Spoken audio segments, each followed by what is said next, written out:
April 3న బుధవారం నాడు రాజ్యసభ సభ్యుడిగా మాజీ ప్రధాని మన్మోహన్ సింగ్ రిటైర్మెంట్ తీసుకున్నారు.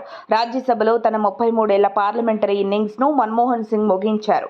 ఈ నేపథ్యంలో మాజీ ప్రధాని మన్మోహన్ పై అన్ని పార్టీ నేతలు ప్రశంసలు కురిపించారు. ఇక మన్మోహన్ సింగ్ పై కాంగ్రెస్ అధ్యక్షుడు మల్లికార్జున ఖర్గే ఆసక్తికర వ్యాఖ్యలు చేశారు. ఆయన సేవలను కొనియాడుతూ ఖర్గే లేఖ రాశారు. ఈ లేఖలో ఒక శకం ముగిసిందని వ్యాఖ్యానించారు. దేశ రాజకీయాలకు, భారత్కి మన్మోహన్ చేసిన సేవలను ఖర్గే గుర్తు చేసుకున్నారు. మన్మోహన్ ఎల్లప్పుడూ మధ్యతరగతి, ఆకాంక్ష యువతకు హీరో, పారిశ్రామికవేత్తలకు నాయకుడు, మార్గదర్శకుడు అని కొనియాడారు. మన్మోహన్ ఆర్థిక విధానాల వల్ల పేదరికం నుండి బయటపడగలిగిన పేదలందరికీ శ్రేయోభిలాషి అని చెప్పుకొచ్చారు.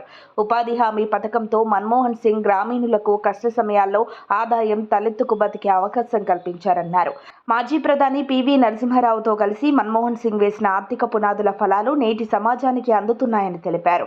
కానీ నేటి రాజకీయ నాయకులు ఆయన పాత్రను గుర్తించట్లేదని ఆవేదన వ్యక్తం చేశారు.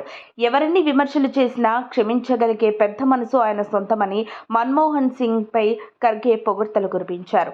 మన్మోహన్ సింగ్ రాజకీయ ప్రస్థానాన్ని ఓసారి పరిశీలిస్తే 1991 అక్టోబర్లో తొలిసారి మన్మోహన్ సింగ్ రాజ్యసభ సభ్యుడయ్యారు. 1991 నుంచి 96 వరకు పివి నరసింహారావు ప్రభుత్వంతో ఆర్థిక మంత్రిగా పనిచేసిన సింగ్ 2004 నుంచి 2014 వరకు దేశ ప్రధానిగా ఉన్నారు. 1991 అక్టోబర్ 1 నుంచి 2019 జూన్ 14 వరకు అస్సాం నుంచి 5 పర్యాయాలు రాజ్యసభ సభ్యుడిగా ఉన్నారు.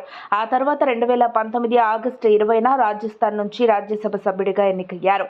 ఏప్రిల్ 3న బుధవారం 91 ఏళ్ల మన్మోహన్ సింగ్ పదవీకాలం పూర్తవడంతో ఆ స్థానంలో తొలిసారి రాజస్థాన్ నుంచి సోనియా గాంధీ రాజ్యసభలో అడుగుపెట్టబోతున్నారు.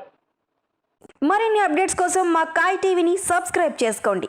మా వీడియో కనుక మీకు నచ్చినట్లయితే లైక్ చేయండి, షేర్ చేయండి. మీ విలువైన అభిప్రాయాలను కామెంట్ బాక్స్లో తెలియజేయండి.